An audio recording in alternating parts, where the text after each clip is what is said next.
안녕하세요. 법무법인 세담의 신할찬 변호사입니다. 영상을 시작하기 전에 왜 하느냐? 당연히 저를 알리고 이 변호사업에 도움이 되고 제 사익을 추구하기 위해서 영상을 찍고 있습니다. 그런데 그 과정에서 제가 제 사익을 추구하면서 동시에 공공의 이익에 일부는 도움이 될 수 있는 부분이 있지 않을까 생각하는 부분이 있습니다. 왜 이런 말씀을 드리는지 지금부터 한번 들어봐 주시면 좋겠습니다. 우리나라가 마약 청정국이 아니고 마약 범죄 수는 계속 증가하고 있습니다. 제가 지난 5년, 6년간 600건 정도의 마약 사건을 했던 것 같아요. 제가 선택해서 변호사가 될 때부터 나는 마약 변호사가 돼서 베터콜 사울처럼 되겠어 이렇게 생각하고 시작한 게 아니라 그냥 처음에 문을 열고 시작을 했는데 마약 사건을 하게 됐고 마약류 관리에 관한 법률 이 부분을 공부한 것뿐만 아니라 마약의 효과나 마약이 몸에 얼마까지 남느냐 이런 것들은 변론의 수단으로 제가 공부를 할 수밖에 없었어요. 소변에서 마약 성분이 나왔으니까 당연히 열흘 내에 마약을 하지 않았을까 이렇게 말할 수 있거든요. 근데 예컨대 모든 마약이 수용성 마약이라면 그럴 텐데 예를 들어 마리화나, 대마초라고 하죠. 이런 마약은 지용성 성분입니다. 지용성 성분은 소변에서도 오래 검출돼요. 제가 미국 논문을 찾아봤는데 69일까지 검출된 사례가 있었어요. 그러면 이 사람 소변에서 대마 성분이 나왔다고 해도 이게 과학적으로 10일 이내에 했다고 볼 수 있느냐? 없는 거잖아요. 이런 걸 다투는 거예요. 그것만 가지고는 증거가 불충분하다. 이건 당연히 많은 분들이 싫어하는 범죄자의 인권을 지키는 변호사로서 제가 이제 공부를 할 수밖에 없는 부분이었는데 이런 사건을 오래 하다 보니까 느낀 게 뭐냐면 너무 몰라요. 생각보다 엄청나게 퍼져 있거든요. 마약하는 사람으로 TV에 나오는 사람들은 연예인, 래퍼, 클럽에서 노는 사람들 이런 사람들이 마약을 할 것 같잖아요. 그런데 마약하는 사람들이 은행원, 의료인, 동네 정육점 아저씨, 어디 바 사장님 이런 분들이 마약을 많이 하세요. 근데 이게 그 사람들 개인이 나쁘다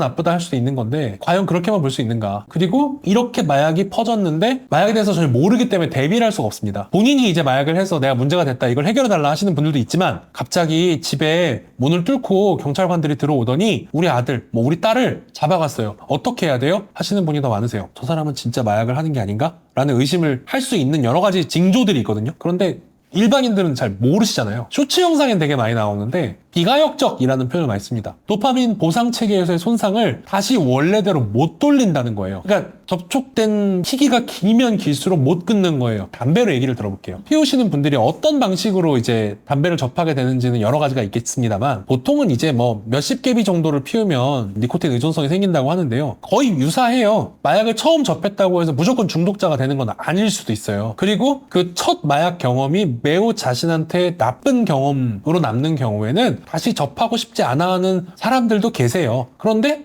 담배를 피우는 사람이 많잖아요. 그런 것처럼 마약을 접했다가 중독자가 되는 사람도 엄청나게 많습니다. 그리고 다시 돌리기가 어려워요. 그리고 담배랑 다른 점은 그 자체적인 신체적 의존성이 담배보다 높은 것도 있지만 담배보다 가격이 높고 담배와 달리 금제품이기 때문에 음성적으로 한다는 거죠. 담배는 공기업이나 외국계 회사에서 만들어요. 그러니까 당연히 이제 여러 가지 기준이나 품질 검사도 통과해야 되잖아요. 이 금제품은 온갖 불순물로 섞여 있어요. 필로폰은 적은 양의 가루를 비싼 값에 팔지 않습니까? 그러니까 이 양을 늘리기 위해서 정말 별걸 다 섞습니다. 혹시 명반, 백반 이런 거 아세요? 그 면 만들 때 같이 들어가는 흰 가루 같은 건데 그거랑 섞으면 또 결정이 비슷하대요. 극단적으로는 맛소금 이런 것도 섞어요. 여러분 생각해보세요. 맛소금이랑 명반이 잔뜩 섞여있는 필로폰을 물에 타가지고 주사기 해가지고 몸에다가 집어넣고 있는데 그게 몸이 멀쩡하겠습니까? 코카인의 경우도 비슷합니다. 순수 코카인이 유통되는 경우는 우리나라에 없어요. 미국에서도 코카인은 순수한 게 유통되지 않고 크랙이 너무 많이 섞여서 문제다라고 하는데 지구 반대편에서 운송해오는 우리나라에서 순수한 코카인을 구할 수 있겠어요? 나는 코카인 해봤어 라고 하시는 분들도 영상을 볼 수 있겠는데 그 코카인 아닐 수도 있어요. 코카인 성분이 섞여있는 온갖 불순물 덩어리를 한 거지. 옛날 어떤 연구자료에는 우리나라 수사기관에서 한 연구자료인데 통상 우리나라에 유통되는 필로폰의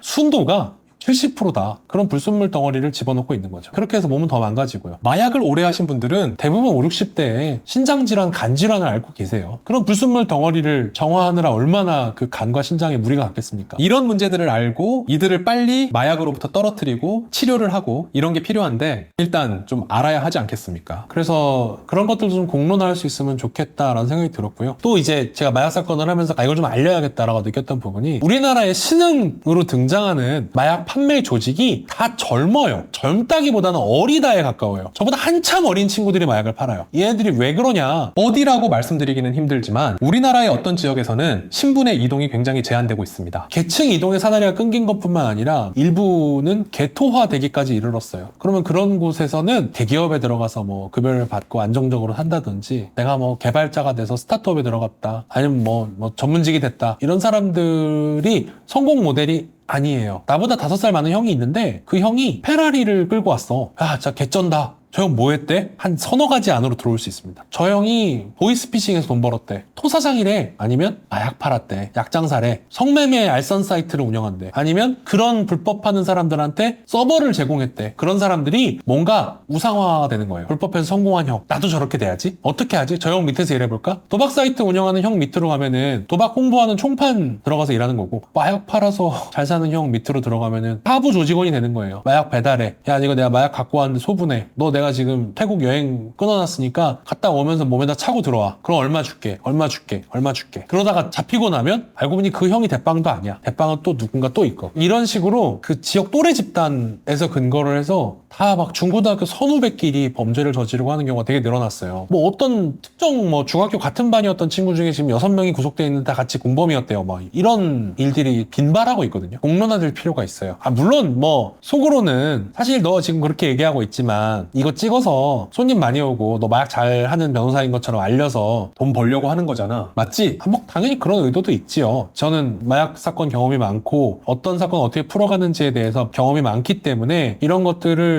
뭐 알리고 싶은 생각도 있죠. 하지만 사익 추구도 있겠지만 공익도 있어야 되지 않겠습니까? 제가 어쨌든 공공의 이익을 위해서 복무한다는 변호사 면허를 가지고 살아가는 사람으로서 생각을 해봤을 때, 아, 내가 이걸 흥미 위주로, 마약은 이런 거야, 재밌지?